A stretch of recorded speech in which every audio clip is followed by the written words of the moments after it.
Hello, this is Sarah Stephen with Blether Together from Farmstrong Scotland. This is our first new episode since we won in the Best Interview category at the first ever Scottish Podcast Awards. We're totally delighted about that. A big pat on the back for the whole team. This time, we're hearing from a man whose clothing brand you'll have seen plenty of at the showgrounds this summer. My name is Gareth. I go by the nickname of Donkey. The core mission of our business is to promote, entertain, encourage people in what I call the oldest, greatest industry in the world, agriculture. Gareth Gault, or Donkey as he's widely known, is founder of the global brand Grassmen. They have a big following for their video content and their clothing and merchandise. One thing you might not know about Donkey is that he's recently lost a huge amount of weight. And he set himself a big challenge. He's been talking to Blether Together producer Dave, who is here to tell us a bit more about their chat. Hi, Dave. Hi, Sarah. So, how was your chat with Donkey? He was great. I caught up with him a few weeks ago on the show circuit. I dragged him away from the Grassmen stand for a bit of a blether. We actually found a reasonably quiet spot next to some of the Grassmen branded machinery, including one fantastic muck spreader with the words "It's okay not to be okay" kind of emblazoned along the side of it. So I thought that was a pretty good spot for a chat about Farmstrong's, goals and ethos. Gareth has been on quite a journey over the last 12 months or so. He uses that word a lot in this episode, actually. He's lost around 10 stone in weight, Sarah, which really makes me question whether he can still go by the name Donkey. But he set himself a challenge to run the Belfast Half Marathon this coming September. That's Sunday, the 20th of September. You'll hear in this chat, actually, that he's a bit apprehensive about that. And he says he'll be relying on the brilliant team and support he's got around him to carry him through. Well, it's definitely a unique nickname, Dave. Well, thanks so much for that. And like a true farmer, Gareth has been rewarding himself for hitting weight loss goals by buying new machinery. Of course, any excuse. Let's listen into the chat. I was 30.5 stone at my heaviest, okay? So we knew I was in trouble. I know the concept of trying to run 13 miles in September, that was not possible. They didn't even think of that 2 years ago. And that big John Deere in the corner of the stand, I bought it 1.5 years ago, but I said I'm not bringing it home until I lose 10 stone at least. So I set myself these little challenges the whole way through the weight loss journey. I'm a wee bit flat at the minute because other than once I do this running, I don't know what I'm going to do, and I don't have an ultimate finish goal, but I'm going to work on that. I'm going to work out where I think, because I thought if I had 10 stone off I'd be fine, but now I think, well, maybe I might try and get another 1 or 2. We'll see. I still want to be a big donkey though. That's how I signed my signature for all the... Well, so. I was going to say, you're going to have to get, a different animal? Like cheetah? What's the new animal going to be? Racehorse? No, maybe just go monkey. Instead. But, man, and honestly, you see if there are guys listening that are, have a little bit of a belly put on them and they're a wee bit unsure and they're maybe at an age in life where they're not maybe thinking so much about having more children.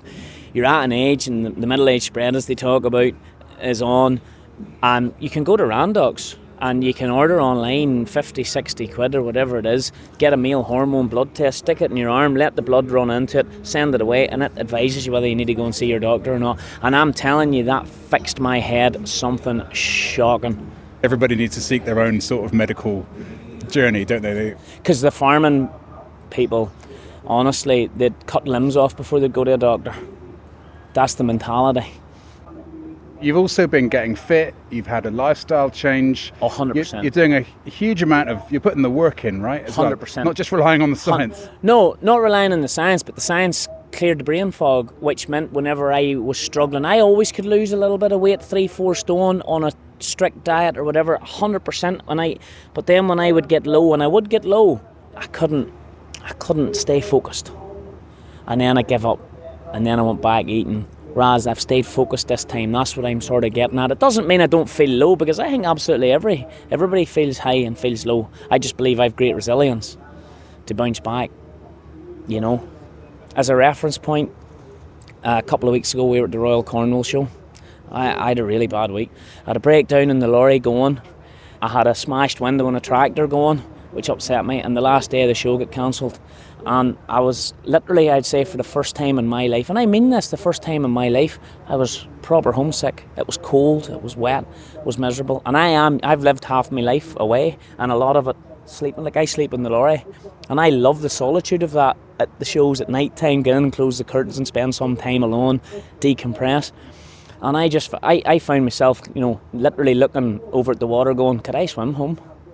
And I made a little video just on my own personal page, and I literally put it up saying, is this how other guys feel? I was blown away. Like, honestly, I'm not equipped for dealing with those messages that I got. That's the genuine truth. But by the same token, I probably needed to see that as well. And that totally shook me out of it.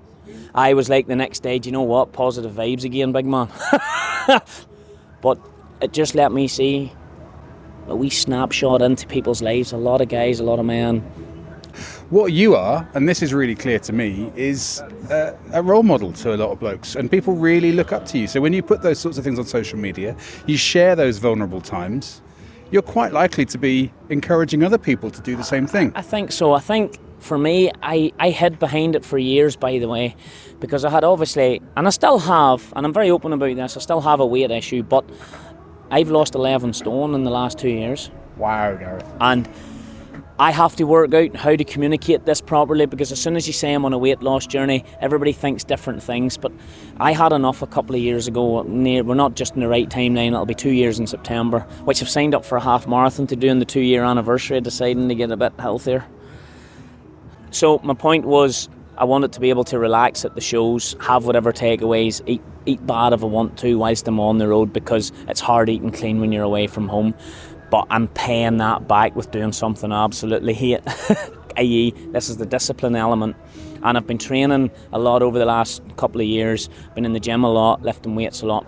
I was very low, and I have a medical condition called azoospermia, which basically for a man boils down to testicular failure.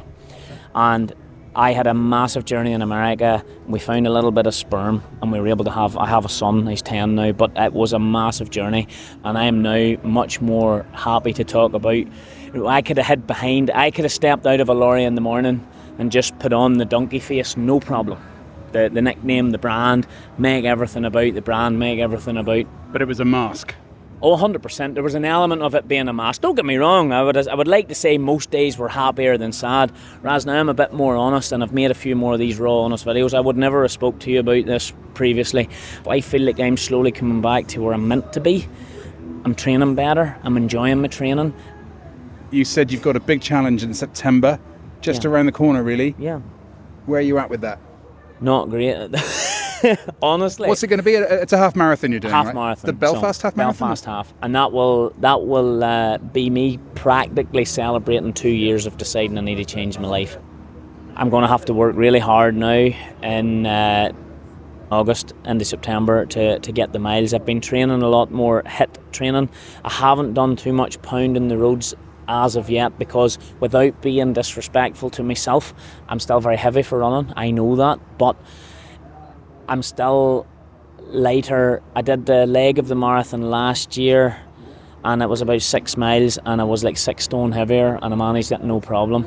And I only trained a few weeks before it because I didn't want to, weight and running is not ideal. We all know this. I mean, this is just basic. It's hard basic on the knees, stuff. apart from anything else.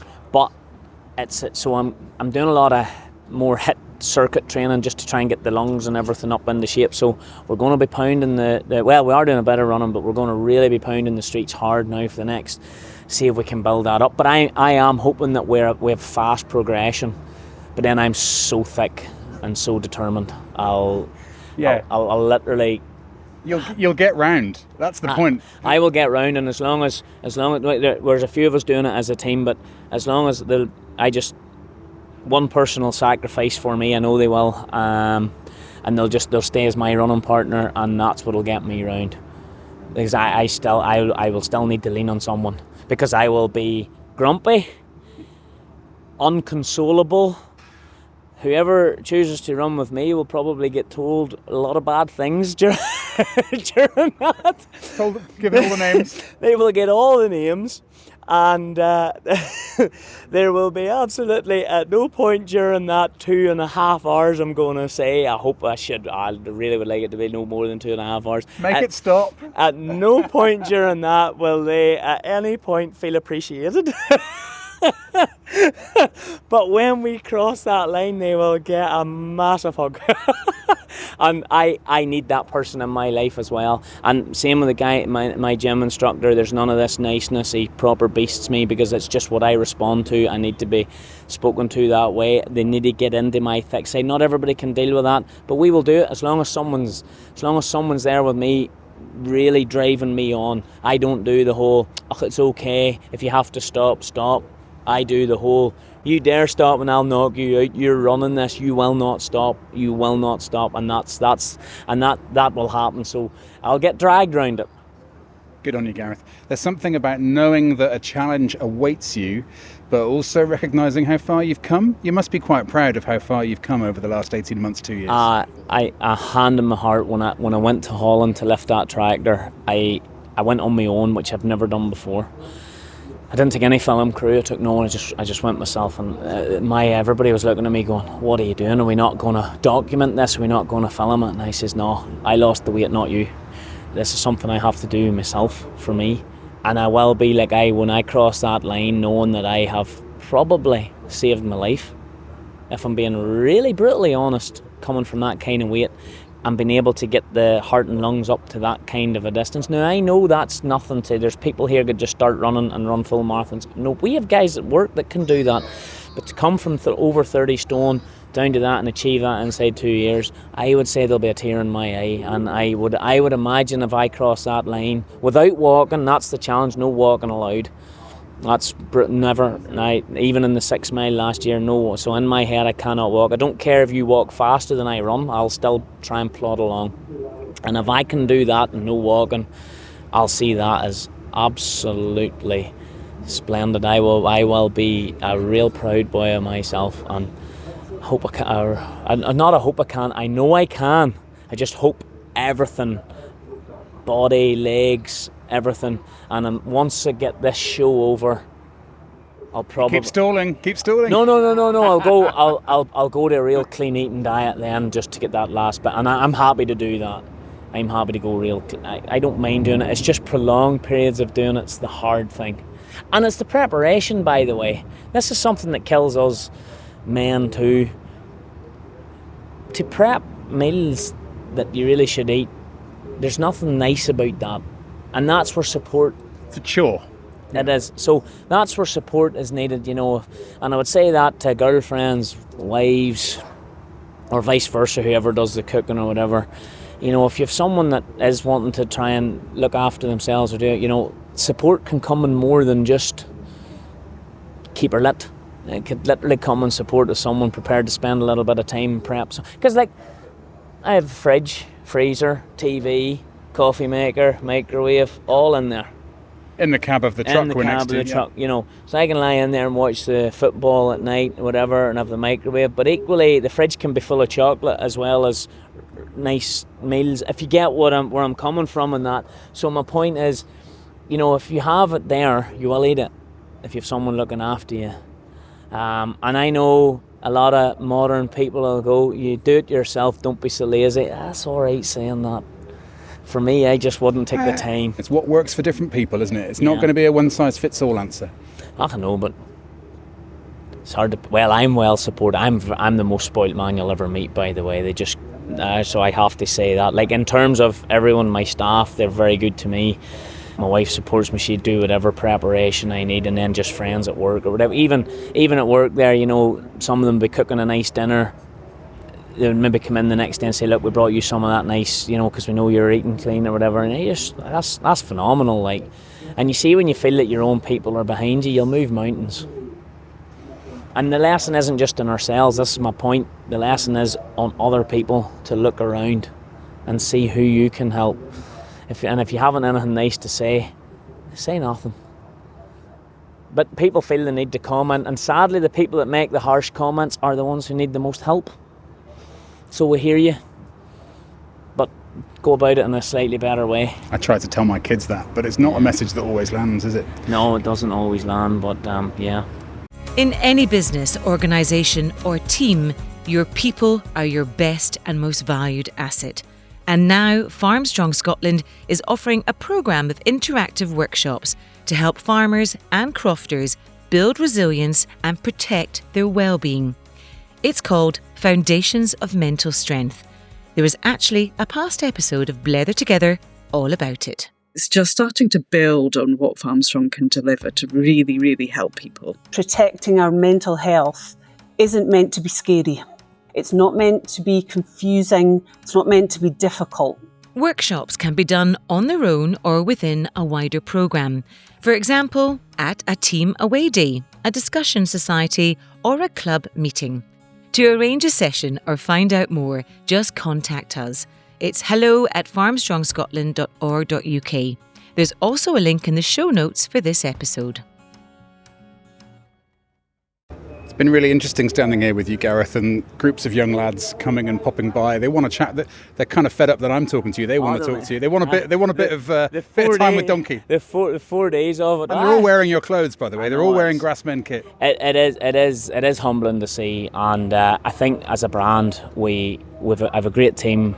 I've spent a lot of time in developing a team within the business and a leadership strategy, and I think we've done a really good job of it. And I'm not meaning me, by the way. I just mean we have done a really good job. I've tried different things, a holistic approach to leadership, and I think it works. I have people in different corners of the business, and they fully own it. And simple things like when a big decision has to be made, I'll never chair that meeting.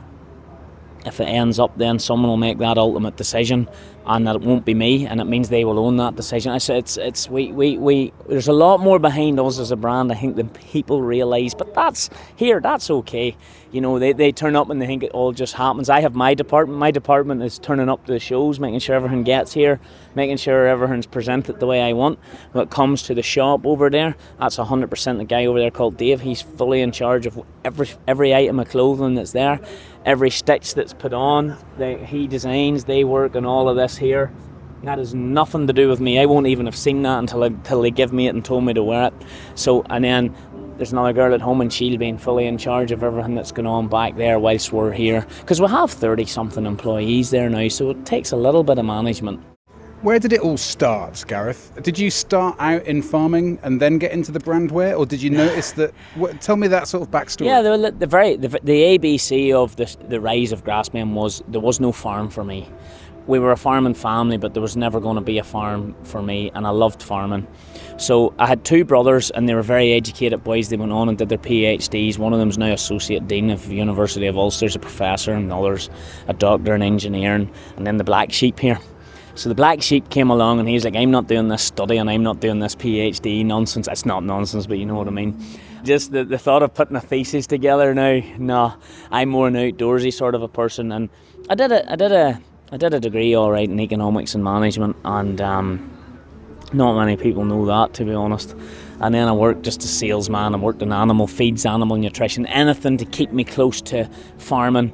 And then there came a point where I felt there's nowhere I can go. I'm claiming within the businesses that I'm working to. I'm a salesman, I've got a sales ledger. I can't go any further. There has to be more to life for me. And I thought if I could put the same energy into myself as I'm putting into my employers, which I fully respect them. They were the best employee. I had some great guys that employed me previous to starting this. So I thought, let's have a go. But if we're going to do it, we're going to do it my way. We're going to do it different. We're not going to borrow money. We're going to try and do it and build as we go along and just see if we can start something from nothing. And the idea of Grassmen, honestly, it's so simple. It came from watching things like Ice Road Truckers and Axemen. It really was an amalgamation of watching them going, I'm watching people driving lorries up and down ice. So why would people not want to watch people cutting silage? And it was basically those simple thoughts. And then look, as time progressed, I really tried to get my teeth into the brand and seen the opportunity to travel. I didn't ever want to become like a travelling circus as such, you know what I mean, at all the big shows. So we limit the shows that we go to, and we try to pick likes of Cornwall and the furthest south. This is a big one for us here because we're up in Scotland. Then of course Yorkshire covers that kind of side, and then the Royal Welsh Show, so that covers this kind of the UK. And we will try and fill in and do little shows here and there where we can, but those are our kind of mainstay. And I know in a very easy way it's like top, middle, bottom, you know, that kind of way within the geographic. Balmoral as well, presumably? Balmoral at home, and then of course Tullamore and the Irish Ploughing, and they would be our main circuit of shows throughout the year. Lama as well. So that's kind of, we limit ourselves to those shows. So we go to them and we do them right, in our opinion. We put on a big display of ours, or let people, because we make videos with them all the time, they love to see our lorries, they love to see our tractors, they love to see what we're doing. I've got my little boy's Doubts here, his little tractor here, so that's his wee tractor, and he wanted it displayed this year. And the big weight loss journey tractor that I bought in Holland, and we went through, and the whole idea of that was same old chassis, same old body, but new. You know, we've done it up, we've spent time and effort and energy, and I used that tractor. I said I'm not bringing it home until I lose at least 10 stone of weight. So we were struggling, and it kept us energised, trying to, it was a goal, it was something to work towards, and it's kind of how I work as a person. Goal, reward, you know. I'm going to be bad now and eat takeaways all week, so I'm going to run a half marathon to pay that back. I think if you are somebody for whom food is an issue, that summer that you have, being on the road, travelling, bacon butty stand just around the corner, you get every smell of every bad food at these shows, don't you? That must be quite a challenge, actually. It's actually almost impossible, and this might sound really, really silly, but last year I was trying my best because I was already in this journey. So I was trying to come here to these shows, and I was trying to eat clean. And what I realised was my own staff were saying to me they felt so sorry for me, and they felt miserable watching me, in their eyes, be miserable. And you couldn't sit down and relax. And I'm not talking about going drinking or anything, but you couldn't sit down and relax. You felt like you couldn't have a drink. You felt like you couldn't do anything. You were like, I need to heat up rice or chicken or things like that. And nah. So I said, right, no, this year I need to be able to be with my team fully from morning to night. And the only way to counteract that is through exercise and again discipline of something I don't want to do, i.e. run. Really hate the thought of it. But moderation in all things, right? Including moderation. Even within that, like, you know, there's a massive difference between going to a chip cart and getting a burger or getting a burger and chips. There is a massive difference, probably about 500-600 calories if we're getting into it. I'm just saying there is a difference. So when you are operating in that kind of system, yes, you can be. To be honest, your bacon bap won't be the worst thing you've ever ate. It's when you maybe add your sausage into it or things like that. You know, all I'm saying is there are things you can do in terms of eating to make it a little bit better. We'll have brought the barbecue, and I don't know what the weather will do, but if we fire up the barbecue, you know, Dave's very good. He'll have thought about this already. He'll have just something like a couple of steaks or something for me, where we can keep it a plainer, leaner meat for me, and not eating nothing but burgers and stuff like that, you know. But we're still partaking in the journey together, and we're around the barbecue together, and we're having the fun as a team. Sounds like you're a community. Sounds like they've got your back. I'm 100%. Listen, and I have their back. I stand by that. I am only as good as the people I have around me, and we did a lot of time and effort and leadership training.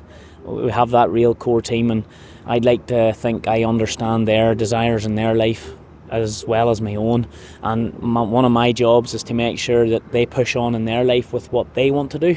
If I can help them support that, then their job is to help the rest of the team throughout the business to do that for their life.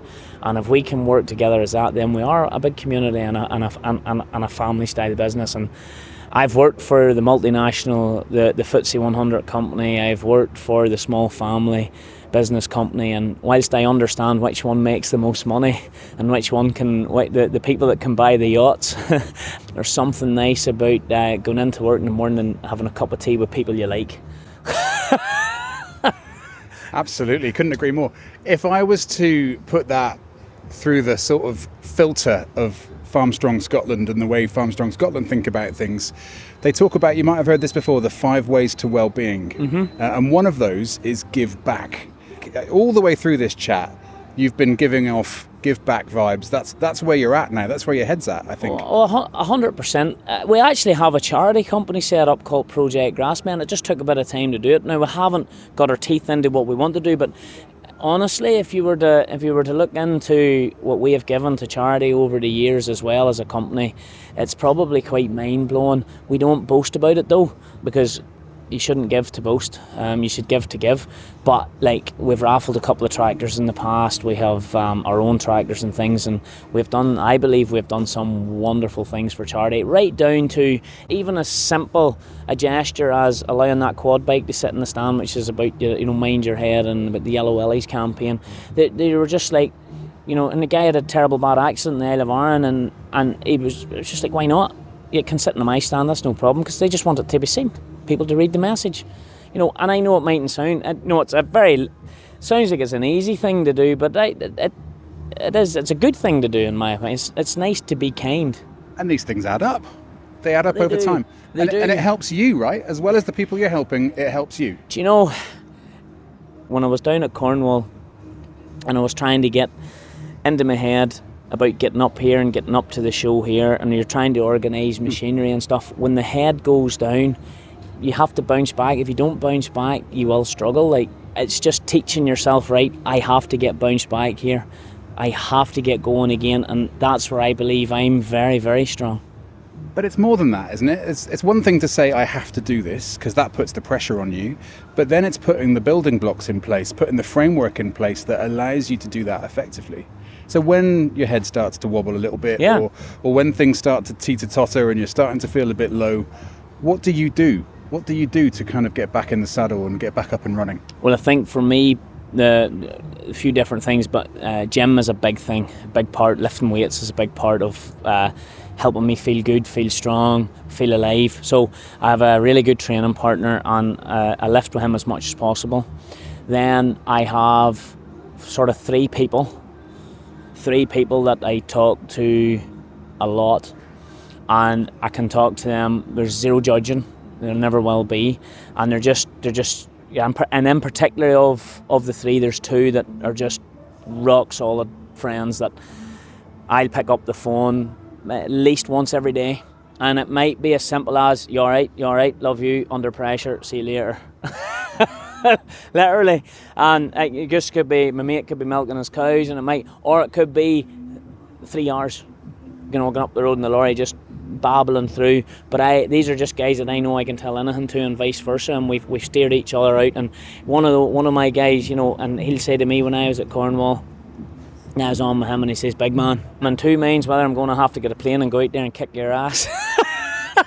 He says, get yourself shook back together. And they know when to tell me to do that, and they also know when to go, are you alright? Softer, yeah. Yeah, and I get it, because some people feel, it's hard to find the right people to talk to, but when you've been through enough of hard times sort of together, you do. So I'm very blessed. I have those three core people that I feel I can talk to about anything. But the problem is I can't hide anything from them, and vice versa. As soon as they speak to me, within 2 seconds they know.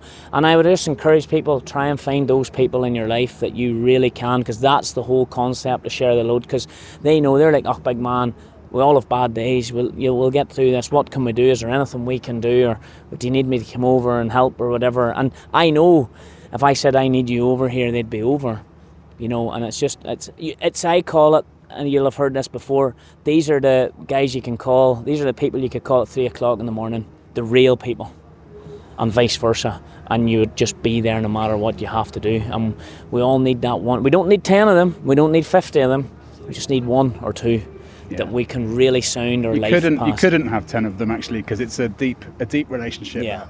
No, that's it, and we all have speed wobbles, and I mean this genuinely. Speed wobbles are something that we're all going to have. And wait, speed wobbles? I call them a wee speed wobble. You're flat out, and I live a very flat out life. I never stop. I don't have much time off. I love my life, by the way. This is not a pity party. There's one thing I'm not ever going to do, but I'm being straight. I love my life. I love the pace of it. But at the end of the day, by the time I'm home from here, it'll have been 9 or 10 days away. And then I'm home, and then I know I'm away again to the Yorkshire Show in a few weeks, and you know, even it could be 3-4 days before you roll out there again. You sometimes you have to keep yourself picked up, because you can allow yourself to flatten down a little bit as well. And it's that cycle of knowing and learning, right? You know, so even my people now know, right? Maybe organise a wee night out or something. We'll maybe go out for something to eat a couple of nights before he's away, because we know he'll be just in bad form, because he'll not want to go at that point. And then once I get there, it's business. Away we go. And it's understanding those cycles. And I've chatted to a lot of ones, even the lengths of Australia, you know, young lads that go out to work in the mines and stuff, and talk about how good the money is, but how damaging it is to the mental health, the on-off cycle. You know, and things like that. And that's why we would encourage a lot of ones around the globe to work, but we would be very fussy as to where we would encourage them to go to, because we want them to go to places where we don't mind people working hard, and that's expected when you go from especially Ireland over to Australia or New Zealand to work. You're expected to work like a dog. But as I always say, hard work never killed anyone. It might have been a few, but well, you have to know when the end point's coming, don't you? Yeah. You can work hard you can't keep working at that pace forever and ever. But I mean, if you want to go and earn a few quid or whatever, I'm all for that, as I say. But there's just certain types of jobs and roles that maybe is too much for certain people, and it's just about. But it's learning. But it's back to my original point. It's how do we learn? Who do we reach out to? Who helps us? And that's something I think everybody that's doing podcasts, yourself, myself, we need to be learning how we encourage people to reach out and talk out. My little thing I'm just trying to do at the minute is just what we talked about. It's just have that friend, have that person that you genuinely trust. And not everybody has that person, by the way. We lose them over time, I think, sometimes. Not everybody has. We don't look after them like we should do. No. Here we're in a very busy world, you know, and things happen, things get said. But I know in my case now, I don't know if I could get rid of them. I would try to the odd time, but they're kind of there now. They're there, and I love them, and I wouldn't want to be without them. And that's what I say. If we're busy, they know they just need it. You all right? And that might just be a thumbs up, and they'll take me at my word, you know. Gareth, we've taken up loads of your time. No This problem. is your busy time of the year at the Highland Show. You should be talking to punters, selling jerseys. Thank you so much. Thank you very much. I hope you get something of some kind of value there. I don't know. I can ramble on like. And we should say this. Good luck. Good luck for the half marathon. Thank you very much. You want to come and do it with me there? Do you know, I should. I absolutely should. Lucy, We could dress up as something. What would we dress up as? You could I'll be dress the up back as a end- microphone. back end of the donkey. Well, what an image that left us with at the end there of that lovely chat. Thanks to Gareth Gault for taking the time to talk to Farmstrong Scotland. Good luck to him on his weight loss journey and as he tackles that half marathon in Belfast. Thanks also to producer Dave. That's it for this episode of Blether Together. Find Farmstrong Scotland online, farmstrongscotland.org.uk. Our How's It Going tool is a brilliant, easy access way to think about your mental well-being and what you might be able to do to find help if you need it. We'll be back to Blether Together again soon.